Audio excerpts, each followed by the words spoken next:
হে ঈমানদার লোকেরা, তোমরা কখনো ইহুদি খ্রিস্টানদের নিজেদের বন্ধু হিসেবে গ্রহণ করো না, কেননা এরা নিজেরা সবসময়ই একে অপরের বন্ধু। তোমাদের মধ্যে কেউ যদি কখনো এদের কাউকে বন্ধু বানিয়ে নেয়, তাহলে সে তাদেরই দলভুক্ত হয়ে যাবে। আর আল্লাহ তাআলা কখনো জালেম সম্প্রদায়কে হেদায়েত দান করেন না।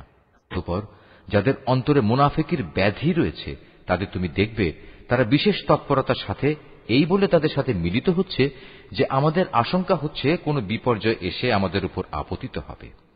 পরে হয়তো আল্লাহ তাআলা তোমাদের কাছে বিজয় নিয়ে আসবেন, কিংবা তার কাছ থেকে অন্য কিছু অনুগ্রহ তিনি দান করবেন। তখন তা দেখে এ লোকেরা নিজেদের মনের ভেতর যে কপটতা লুকিয়ে রেখেছিল তার জন্য ভীষণ অনুতপ্ত হবে। তখন ঈমানদার লোকেরা বলবে, এরাই কি ছিল সেসব মানুষ যারা আল্লাহ তাআলার নামে বড় বড় শপথ করত যে তারা অবশ্যই তোমাদের সঙ্গে আছে? এই আচরণের ফলে তাদের কার্যকলাপই বিনষ্ট হয়ে গেল। ফলে তারা ভীষণভাবে ক্ষতিগ্রস্ত হয়ে পড়ল। হে মানুষ, তোমরা যারা আল্লাহর উপর ঈমান এনেছ, তোমাদের মধ্যে কোন লোক যদি নিজের দিন ইসলাম থেকে মুরতাদ হয়ে ফিরে আসে, তাতে আল্লাহ তাআলার কোনো ক্ষতি নেই। তবে আল্লাহ তাআলা অচিরেই এমন এক সম্প্রদায়ের উত্থান ঘটাবেন যাদের তিনি ভালোবাসবেন, তারাও তাকে ভালোবাসবে। তারা হবে মুমিনদের প্রতি কোমল ও কাফেরদের প্রতি কঠোর। তারা আল্লাহর পথে সংগ্রাম করবে, কোন নিন্দুকের নিন্দার পরোয়া তারা করবে না। মূলত এ হচ্ছে আল্লাহর একটি অনুগ্রহ, যাকে চান তাকেই তিনি তা দান করেন। আল্লাহ তাআলা প্রাচুর্যময় ও প্রজ্ঞার আধার।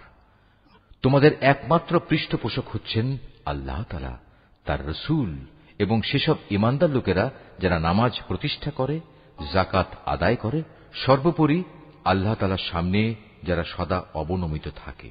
আর যে ব্যক্তি আল্লাহ তাআলা, তার রাসূল ও ঈমানদারদের নিজের বন্ধুরূপে গ্রহণ করবে, তারা যেন জেনে রাখে কেবলমাত্র আল্লাহ তাআলার দলটিই বিজয়ী হবে।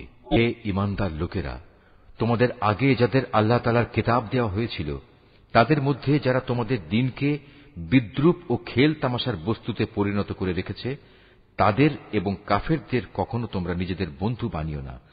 যদি তোমরা সত্যিকার অর্থে মোমেন হয়ে থাকো, তাহলে একমাত্র আল্লাহ তাআলাকেই বন্ধু বানাও এবং তাঁকেই ভয় করো। যখন তোমরা মানুষদের নামাজের জন্য ডাকো, তখন এই ডাককে এরা হাসি তামাশা ও খেলার বস্তু বানিয়ে দেয়। এরা হচ্ছে এমন এক সম্প্রদায় যারা হক বাতিলের কিছুই বোঝে না।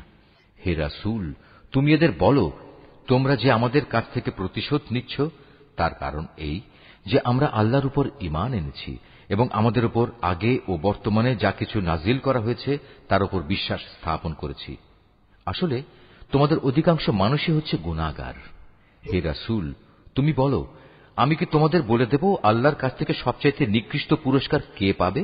সে লোক হচ্ছে যার উপর আল্লাহ তাআলা অভিশাপ দিয়েছেন, যার উপর আল্লাহর ক্রোধ রয়েছে এবং যাদের কিছু লোককে তিনি বানর, কিছু লোককে শুয়োরে পরিণত করে দিয়েছেন, যারা মিথ্যা মাবুদের আনুগত্য স্বীকার করেছে।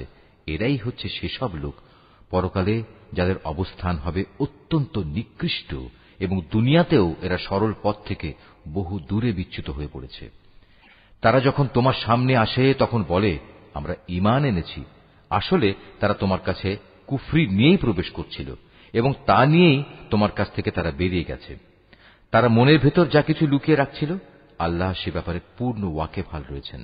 এদের অনেককেই তুমি দেখতে পাবে গুনাহ করা, আল্লাহর সাথে বিদ্রোহ ও হারাম মাল ভোগ করার কাজে এরা একে অপরের সাথে প্রতিযোগিতা করে চলেছে। এরা যা কিছু করে মূলত তা বড়ই নিকৃষ্ট কাজ। কত ভালো হতো এদের ধর্মীয় নেতা ও পণ্ডিত ব্যক্তিরা যদি এদের এসব পাপের কথা ও হারাম মাল ভোগ করা থেকে বিরত রাখত, কারণ এরা যা কিছু সংগ্রহ করছে তা বড়ই জঘন্য। ইহুদিরা বলে, আল্লাহর দানের হাত পা বাঁধা পড়ে গেছে।